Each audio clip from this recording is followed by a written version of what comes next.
تو جو ہمارے بزرگ آرام سے بیٹھ کے میرا چہرہ دیکھ رہے ہیں، میں ان کے لیے نہیں، مگر جو جوان ہیں ادھر ادھر جو بیٹھے ہوئے ہیں، میں ماشاءاللہ سے دیکھ رہا ہوں 80% جوان بیٹھے ہوئے ہیں۔ دیکھو کمال کی بات یہ ہے، جس نے سر کاٹا وہ بول نہیں پا رہا ہے، جس کا سر کٹا وہ نیزے پہ بول رہا ہے۔ ہاں، خالی سبحان اللہ سے کام نہیں چلے گا، تھوڑا سا ہو۔ ابھی میں جملہ بولتا رہوں گا، تھوڑا اپنے اندر گرمی پیدا کرو، گرمی پیدا کرو گے تو کچھ بات اور بڑھے گی۔ دیکھو ہوتا یہ ہے کہ جب کوئی بڑا راجا، کوئی بڑا بادشاہ کوئی غلط کام کرتا ہے تو پھر اس پہ پانی ڈالنے کے لیے، اس کو صاف ستھرا کرنے کے لیے، اس کو ختم کرنے کے لیے وہ ساری دنیا کو لگا دیتا ہے۔ وہ دنیا میں سے 3 لوگوں کو لگاتا ہے: اسٹیج کی طاقت، پیسے کی طاقت اور پریس کی طاقت۔ پریس سمجھ رہے ہو نا؟ میڈیا کی طاقت، میڈیا کی طاقت، میڈیا کی طاقت، ممبر کی طاقت، بیت المال کی طاقت۔ حسین کو قتل کرنے کے بعد یزید نے یہ پوری طاقت لگا دی کہ جو کچھ اس نے کیا ہے وہ مٹ جائے، کوئی اس کا نام حسین کے قاتل کے روپ میں نہ دیکھے، نہ سوچے، نہ بولے۔ سمجھ رہے ہیں میرا مجمع؟ پوری طاقت لگا دی۔ اچھا، یہ طاقت صرف یزید نے نہیں لگائی، یہ طاقت پچھلے 30 سال سے یزید کے باپ نے لگائی کہ میری حکومت میرے بیٹے کو مل جائے۔ ٹھیک ہے نا؟ میری حکومت میرے بیٹے کو مل جائے۔ اب 2 گھر میں تمہیں دکھا رہا ہوں، ان دونوں گھروں کو اپنی تصور کی آنکھوں سے دیکھنا اور غور کرنا کہ کلب رشید نے کیا پڑھا۔ یزید کے باپ نے پوری طاقت لگا دی کہ جو بھی اس کے پاس ہے وہ سب اس کے بیٹے کا ہو جائے اور لوگ اس کے بیٹے کو مانیں۔ 30 سال کی سیاست میں ہوا یہ کہ مدینے میں ایک چھوٹا سا گھر ہے، ٹاٹ سمجھتے ہیں نا؟ ٹاٹ کا پردہ تو اس گھر میں ضرور ہے، مگر ستارہ سجدہ کرنے میں شرمندگی محسوس نہیں کرتا۔ نہیں، یہ بھی ذرا دھیرے، ابھی دھیرے دھیرے آئے گا، پریشان مت۔ جب آئے نا تو روکنا مت، چونکہ یہ حلالیوں کے یہاں آتا ہے۔ باقی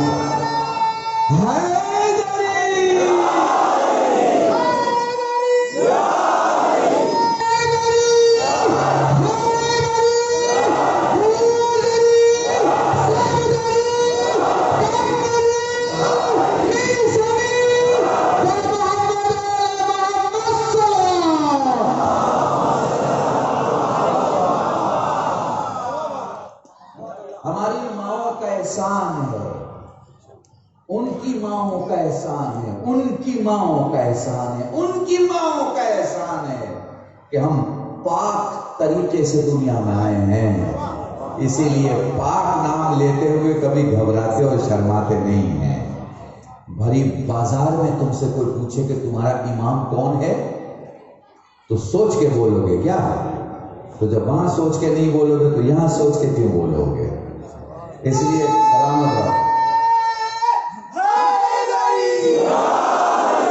میرے ساتھ رہو۔ یزید کے باپ نے پوری طاقت لگا دی، یزید کے باپ نے پوری طاقت لگا دی کہ میری ساری سلطنت ٹرانسفر ہو کے میرے بیٹے کو مل جائے، اور یہ جتنے مسلمان ہیں میرے بیٹے کو خلیفہ مان لیں۔ اس کے سامنے ایک چھوٹا سا گھر ہے مدینے میں۔ اب اس مدینے کے گھر کی حالت میں بولتا ہوں، بہت سادی بھاشا استعمال کر رہا ہوں تاکہ تم سب سمجھ سکو کہ میں کیا کہہ رہا ہوں۔ اس گھر میں، اس گھر میں روٹی سے زیادہ فاقہ رہتا ہے، مگر اس گھر کے لوگوں کی حالت یہ ہے کہ باہر کوئی بھی آ جائے خالی ہاتھ نہیں جاتا۔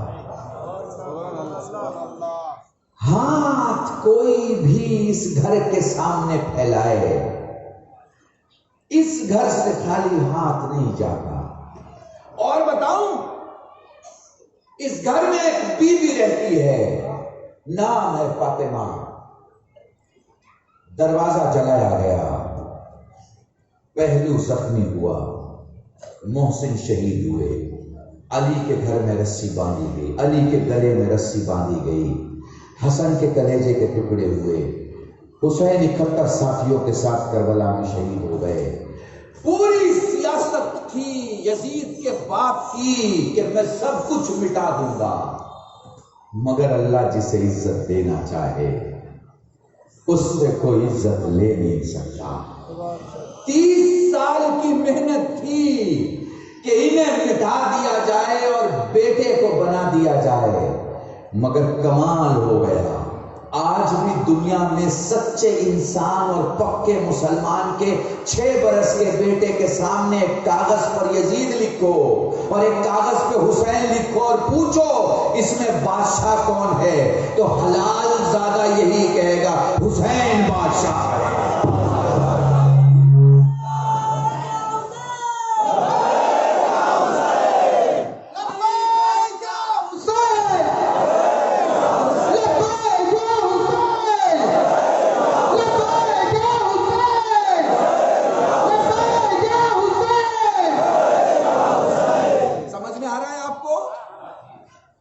یاد رکھو، جو عزتیں انہیں خدا نے دی ہیں، جو کرامتیں، جو شرف، جو اپنا رشتہ، بھئی کسی گھر کو اس لیے بھی بڑا سمجھا جاتا ہے کہ بڑے گھر سے اس گھر کو رشتہ آیا ہے۔ جن گھر والوں کو خدا اپنا کہے، وہاں سے جن کے رشتے طے ہوں، جن کے عقد وہاں پڑھے جائیں، جن کی باتیں وہاں ہوں۔ ایک جملہ کہوں تھوڑا سا اردو میں، محمد اور علی کو اگر بہت نزدیک سے دیکھو گے تو معراج میں دیکھو، وہ جو جا رہا ہے وہ اتنا ہی نزدیک ہے جتنا جو نہیں گیا، اور شاید اسی لیے جو نہیں گیا اس نے یہی کہا کہ یا رسول اللہ معراج کا واقعہ میں سناؤں گا یا آپ سنائیں گے؟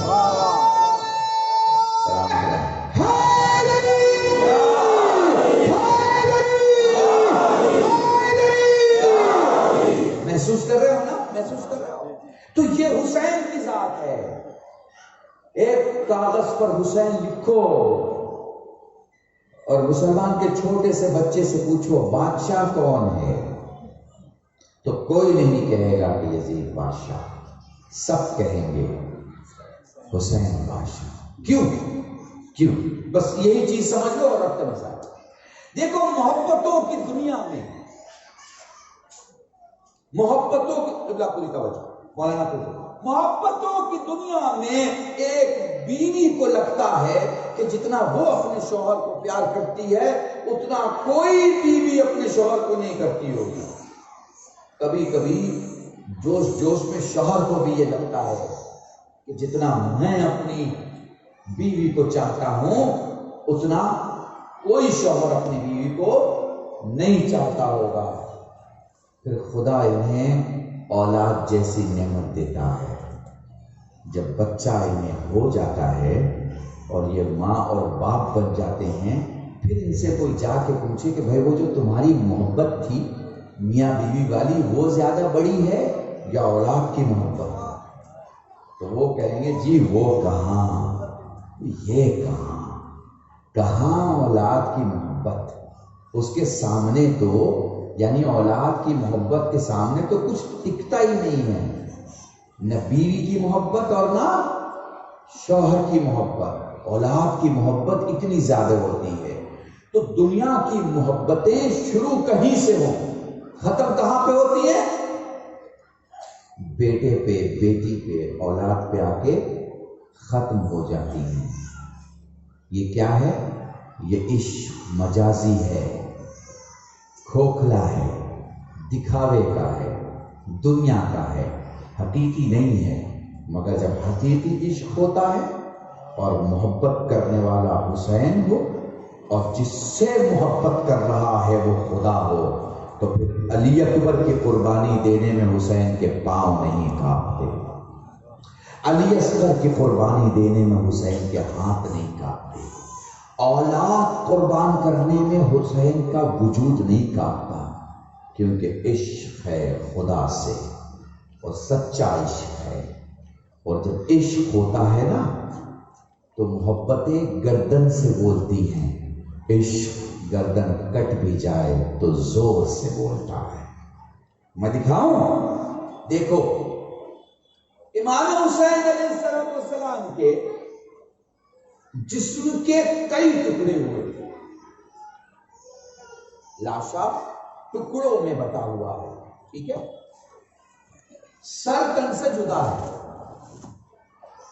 شام غریبہ، میں مصائب میں فضائل پڑھ رہا ہوں، شام غریبہ ایک بیٹی اپنے باپ کو ڈھونڈتے ڈھونڈتے مقتل سے گزر رہی ہے، ایک نشیب سے آواز آ رہی ہے، الیہ الیہ یا بنیہ، میری لاڈلی ادھر آؤ، تیرا بابا ادھر ہے۔ بتاؤ آواز کہاں سے آ رہی ہے؟ جسم سے، سر تو تھا نہیں، سر تھا نہیں تھا نا، آواز کہاں سے آ رہی تھی؟ جسم سے۔ یہ کربلا ہے۔ اب ذرا کوفے آ جاؤ، زینب خطبہ دے رہی ہے، لوگوں نے دور دور سے سنا کہ علی بول رہے ہیں، سب نے اپنی گردن موڑی، دیکھا کہ ایک بیوی سامنے کھڑی ہے۔ اب جب سب کی نگاہیں زینب کی طرف ہوئی تو پھر زینب نے اپنا چہرہ حسین کی طرف کر لیا۔ حسین کے زبان سے قرآن کی آیتوں کی تلاوتوں کی آواز شروع ہو گئی۔ محسوس کر پا رہے ہو مجھے میں کیا کہہ رہا ہوں؟ زینب نے بولا، سب کو لگا علی بول رہے ہیں، سب زینب کی طرف مڑے، زینب کی طرف سب مڑے تو زینب حسین کی طرف مڑے۔ زینب نے حسین سے گفتگو شروع کیا، حسین نے کلام الہی پڑھنا شروع کیا۔ اب لوگ حسین کی طرف مڑ گئے۔ بات کو سمجھ میں آ رہی ہے؟ اب لوگوں نے حسین کو دیکھنا شروع کیا کہ وہ جو کٹا ہوا سر ہے وہ بول کیسے رہا ہے۔ دیکھو دو جگہ گفتگو ہوئی ہے، ایک بنا سر کے بدن سے ہوئی ہے، ایک بنا بدن کے سر سے ہوئی ہے۔ سمجھ میں آ رہی ہے تمہاری بات؟ آدمی بولتا کہاں سے ہے؟ آدمی بولتا ہے پھیپھڑے سے، منہ سے نہیں۔ اب آپ سوچو کہ ارے مولانا بولتا تو منہ سے، پھیپھڑے کی جو ہوا ہوتی ہے، آکسیجن جو ہوتا ہے، دماغ میں اتنی طاقت ہے کہ کون سا شبد بولنے کے لیے، اچار کرنے کے لیے کتنے آکسیجن کی ضرورت ہے۔ پھیپھڑا وہ آکسیجن آپ کے جبڑے میں دیتا ہے۔ جبڑا سمجھ رہے ہو نا؟ جبڑے میں ہوا بھرتی ہے، زبان اس ہوا کو کاٹتی ہے اور باہر پھینکتی ہے، پھر جیسے ہی وہ باہر پھینکتی ہے شبد بنتے ہیں۔ پورا پروسیس میں آپ کو سمجھا رہا ہوں۔ پھیپھڑا آکسیجن دیتا ہے، جبڑے میں منہ کے اندر جو آکسیجن بھرا ہے اسے زبان کاٹتی ہے اور باہر پھینکتی ہے، باہر جو چیز آتی ہے وہی شبد ہوتا ہے۔ حرف سے ملتے ہیں، جملہ بنتا ہے۔ بات سمجھ میں آ گئی نا پوری؟ تو اگر کوئی بول رہا ہے اس کا مطلب یہ ہے کہ اس کا پھیپھڑا ٹھیک ہے۔ اگر کوئی بول رہا ہے تو اس کا مطلب ہے کہ اس کا پھیپھڑا کام کر رہا ہے۔ پھیپھڑا اگر کام نہیں کرے گا تو آدمی کھانسنے لگے گا، آدمی بول نہیں پائے گا، شبد کو ٹھیک سے آپ تک پہنچا نہیں پائے گا، آدھا جملہ بولے گا، آدھا اس کے منہ میں اٹک جائے گا۔ ٹھیک ہے؟ پتہ ہے حسین کربلا سے لے کر شام تک سارے آنے والوں کو کیا سمجھانا چاہ رہے تھے کہ وہ جو جسم یہ کربلا میں پامال کر کے آ گئے وہ بھی زندہ ہے، اور یہ جو انہوں نے سر کاٹ کر نیزے پہ بلند رکھا ہے یہ بھی زندہ ہے۔ جو خدا کے عشق میں مر جائے وہ کبھی نہیں مرا کرتا، زندہ رہا کرتا ہے، اور جو دنیا کی محبت پہ مر جائے وہ مر جاتا ہے، کبھی زندہ نہیں ہوتا۔ درود پڑھے محمد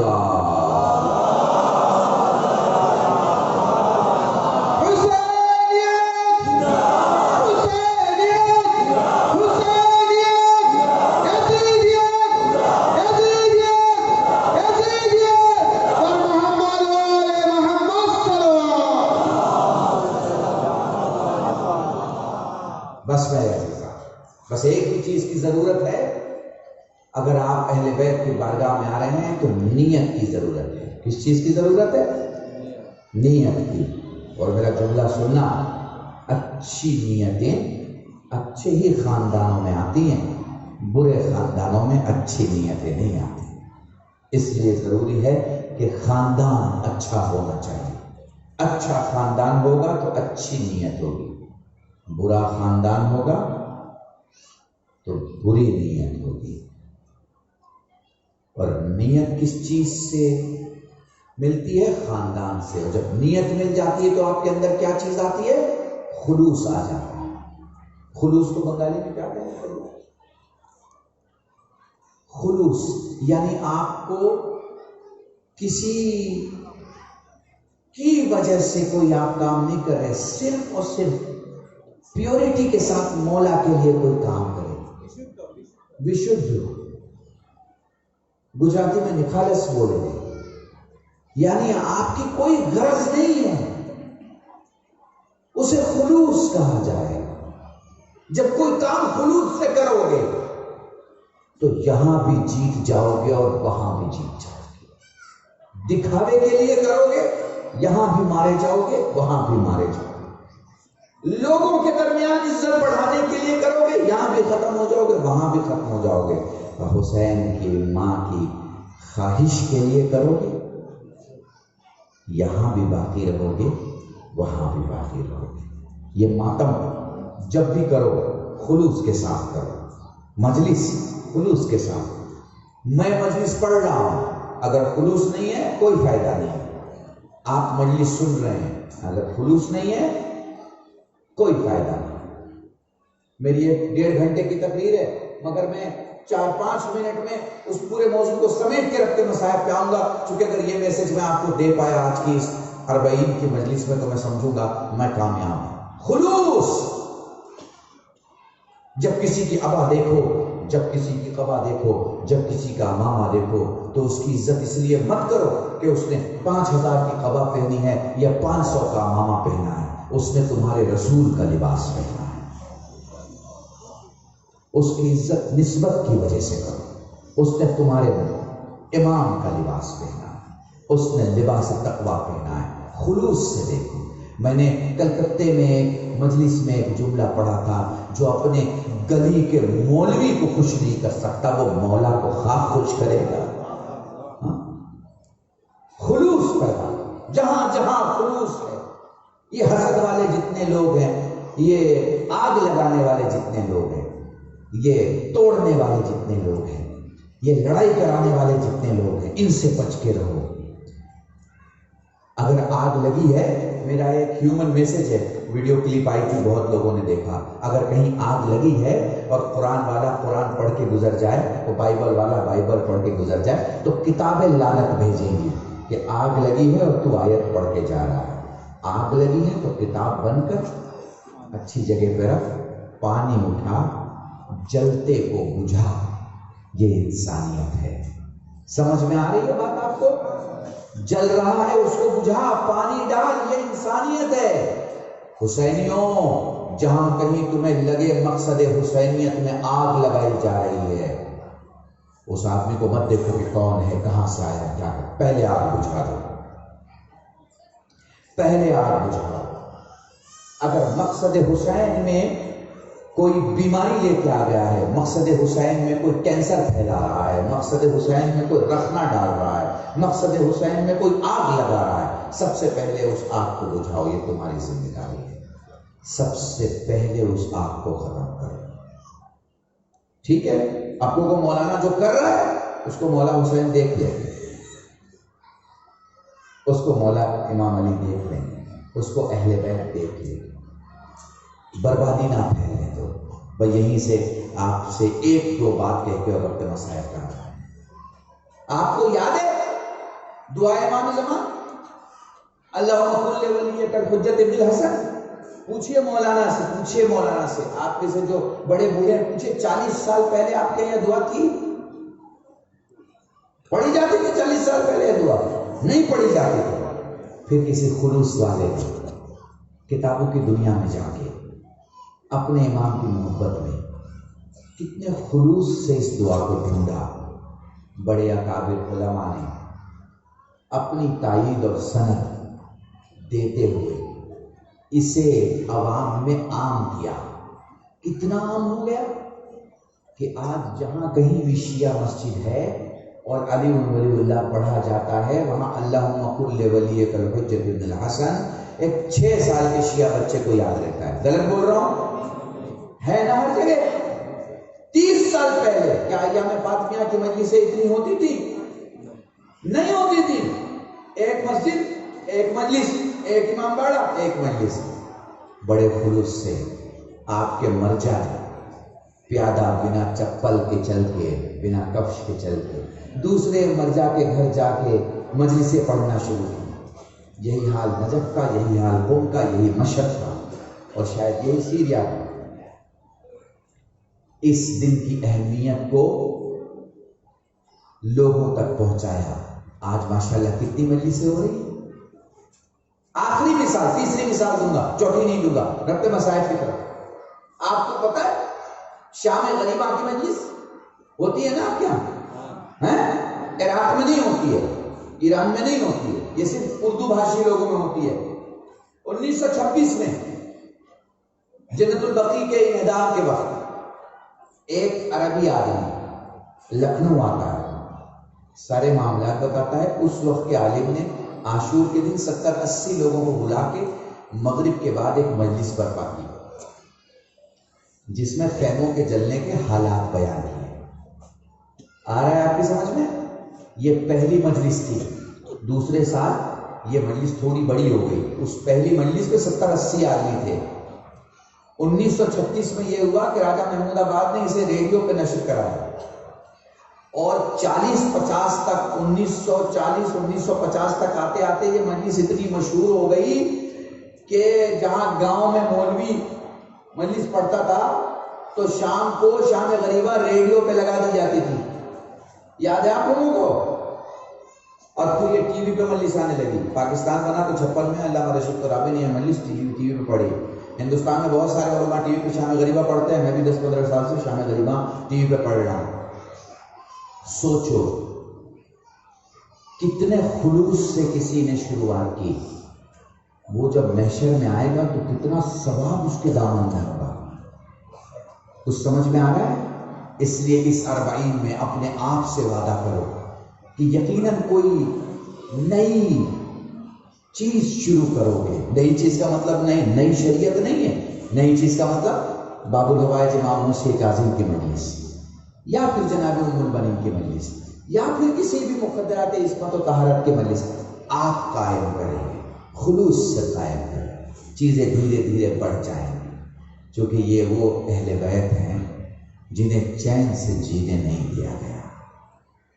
یہ وہ مولا ہے آپ کا جس کا 40واں منانے بیٹھے ہو نا، اسے بچپن سے بہت پیاس لگتی تھی، بچپن سے سب نے حسین سے کہا مجھے پیاس لگی ہے، پر حسین نے کسی سے نہیں کہا مجھے پیاس لگی ہے۔ پتہ ہے رونے کا اصول کیا ہے؟ میں آپ کو رونے کا اصول بتاتا ہوں۔ معصوم کی روایت ہے، آنسو کا وہ قطرہ جو آنکھوں میں رہ جائے مومن کا، جو آنکھوں سے باہر آئے صالحین کا، جو داڑھی کے بال تک آئے انبیاء کا، جو سینے کے بال تک آئے اماموں کا، پھر سجاد سے کوئی کہتا ہے مولا جس میں آواز باہر نکل جائے، کہا میری دادی فاطمہ۔ اس لیے جب بھی رویا کرو آواز کے ساتھ رویا کرو، بآواز بلند رویا کرو۔ میں ان بزرگوں سے تو نہیں، جوانی تم سے کہہ رہا ہوں، یہ نہ دیکھا کرو تمہیں کون دیکھ رہا ہے۔ مجھے انصاف سے بتاؤ، خدا نہ کرے اگر کسی کے باپ کی میت سامنے رکھی ہو تو وہ ایسے بیٹھ کے روئے گا کیا؟ نہیں نا۔ دیکھو تین قسم کے رونے والے ہیں، ایک گلی والا روتا ہے، ایک پڑوس والا روتا ہے، اور ایک گھر والا روتا ہے۔ حسین پر گلی والوں کی طرح مت رویا کرو، حسین پر پڑوس والوں کی طرح مت رویا کرو، حسین پر گھر والوں کی طرح رویا کرو۔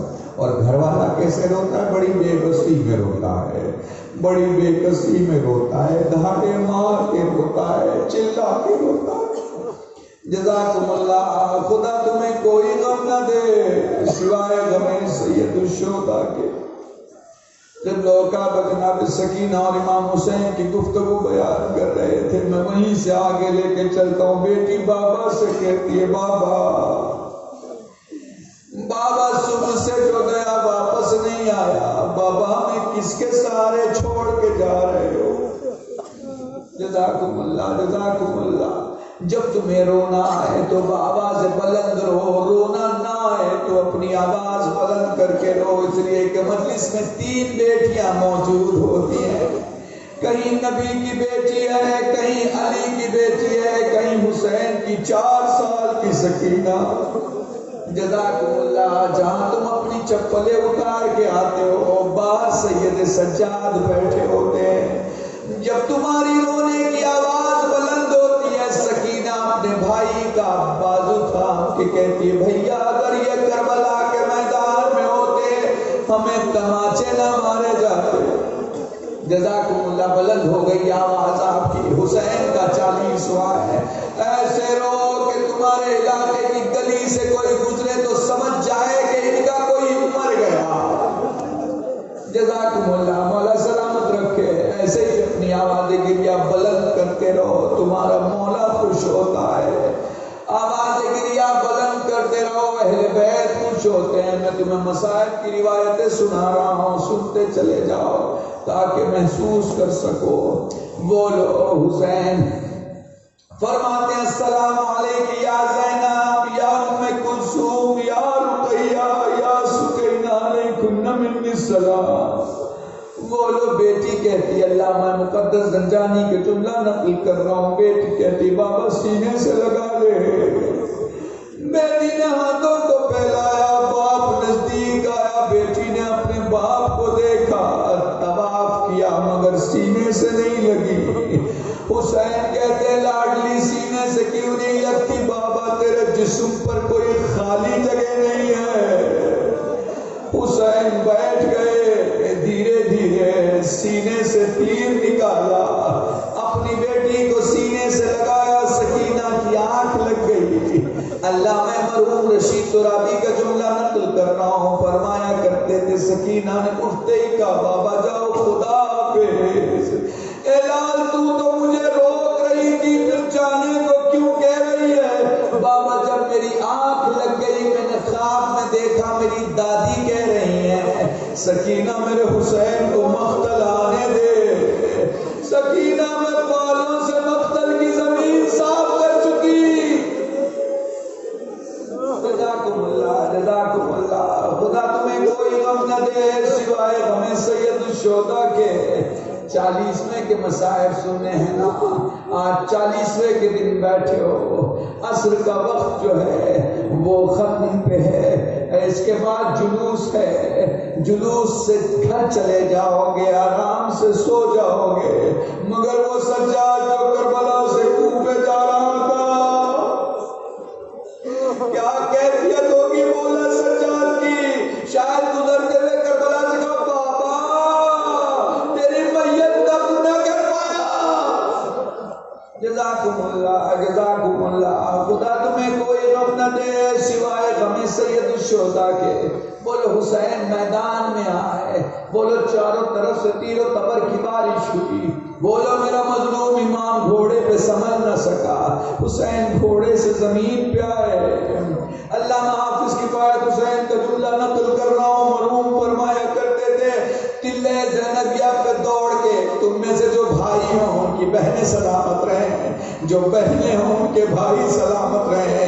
ایک بے چین بہن دوڑ کے ایک بلندی پر جا کر کھڑی ہوتی ہے اور کہتی ہے آسمان مجھے میرا حسین دکھائی نہیں دیتا، جزاکم اللہ، اے آسمان مجھے میرا حسین دکھائی نہیں دیتا، اے زمین مجھے میرا حسین دکھائی نہیں دیتا۔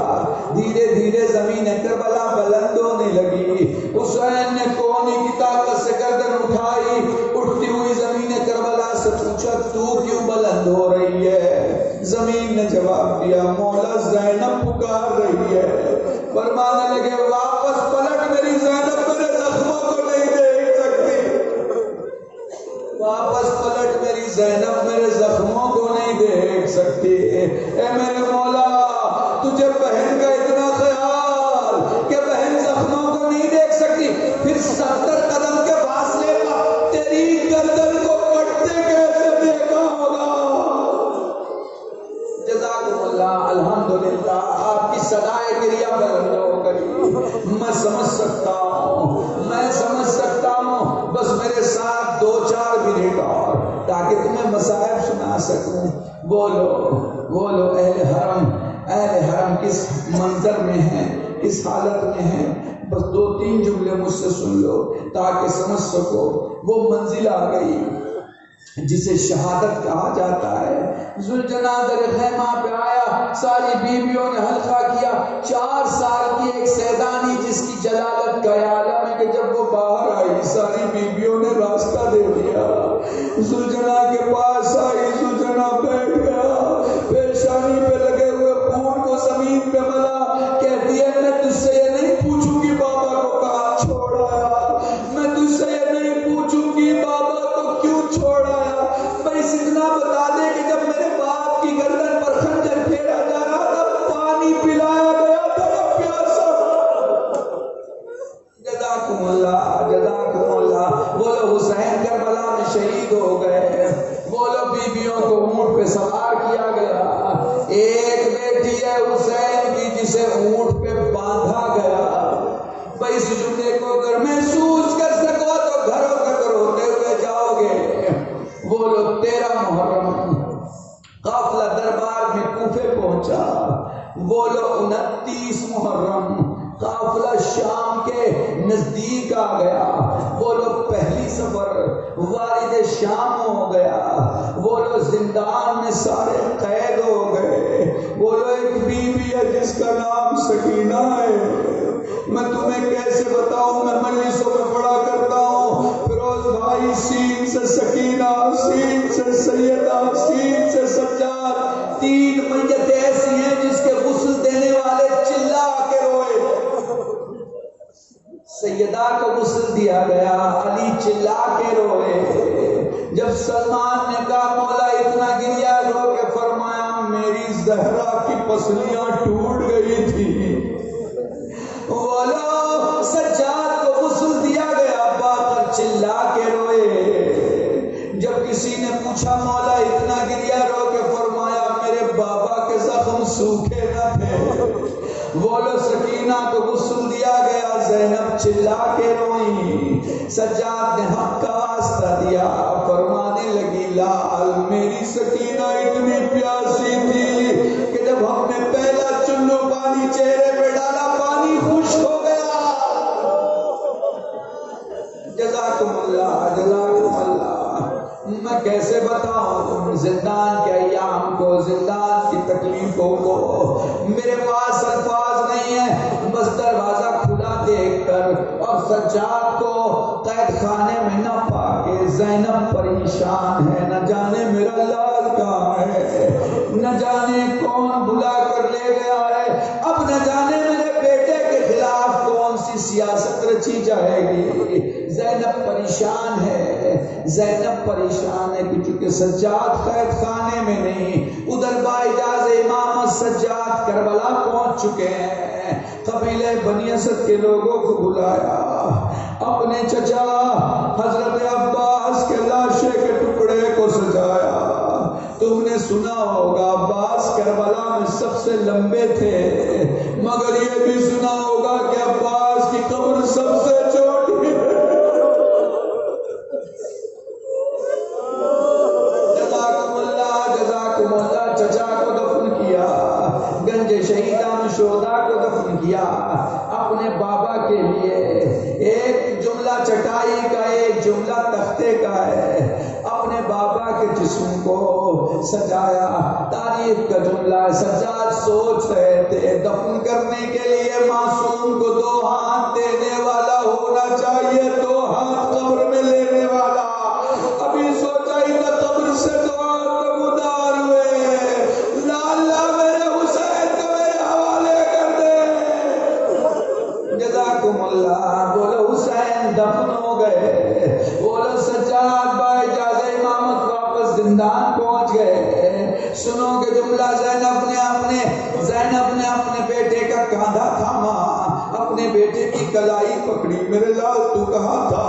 پیشانی پہ خاک تھی، امامے پہ خاک تھی، داڑھی گردالوں تھی، اپنے بیٹے کو ایک جگہ بٹھا کے پوچھتے میرے لال کہاں گیا تھا؟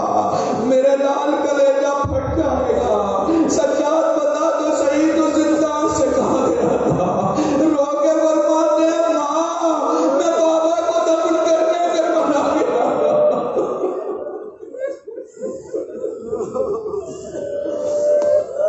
وہ بھی اماں میں بابا کو دفن کرنے کربلا گیا تھا۔ جزاکم اللہ، سوال کیا زینب نے، میرے لال بتا تو صحیح تو نے میرے علی اکبر کو کیسے دفن کیا؟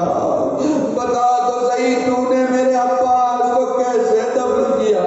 بس آخری جملہ سن لو اور مجلس تمام ہے۔ فرمانے لگے پھوپھی میں نے اپنے چچا کے لاشوں کے ٹکڑوں کو ایک تختے پہ سجا کے جب سینہ مکمل ہو گیا اپنا کان سینے پہ رکھ کے کہا تھا چچا تیری سکینہ نے تجھے سلام کہا ہے، اے چچا نہ پوچھ کتنے تازیانے لگے، نہ پوچھ ہماری کیا حالت ہوئی، پھوپھی کے پاؤں کے تلوے پھٹ گئے، سکینہ کے بندے چھن گئے، چچا میری پیٹھ پہ تازیانوں کے نشان، لعنت اللہ علی القوم الظالمین وسيعلم الذين ظلموا أي منقلب ينقلبون إنا لله وإنا إليه راجعون اللهم ارزقنا إيمانا صادقا ولسانا ذاكرا وعلما نافعا وقلبا صالحا وعملا متقبلا وتوبة نصوحا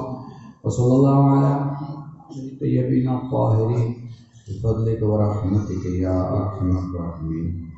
پروردگار ہمیں جو قلبوں کو تبنگر بنا، بیمار و بیمار کربلا سے سجاد سے شفائی پوری عطا فرما، مرحوم مرحومات کی مغفرت فرما، حضرت وجد ظہور میں تعجیل فرما، ہم سب کو ان کے ناصرین میں شمار فرما، گناہوں کو معاف فرما، دعاؤں کو قبول فرما۔ الہی بحق الزہرا بحق الزہرا بحق الزہرا اس مجلس سید الشہداء کو برپا کرنے جن لوگوں نے بھی دامن دینے میں سکنے قدر کوششیں کی ہیں، الہی انہیں آفات عرضی اور بلایات سماوی سے محفوظ فرما۔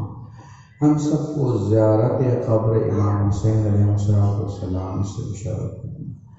الہی ہم نے سے جو کوئی بھی زیارت پہ نہ جا سکے انہیں انشاءاللہ اگلے سال زیارت نصیب کرنا۔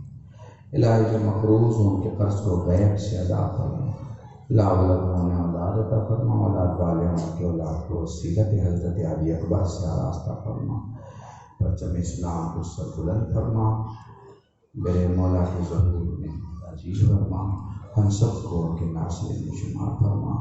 ربنا تقبل منا انک انت السمیع العلیم بحق محمد وعلى الطیبین الطاہرین فضلک ورحمتک یا ارحم الراحمین۔ ماتم حسین۔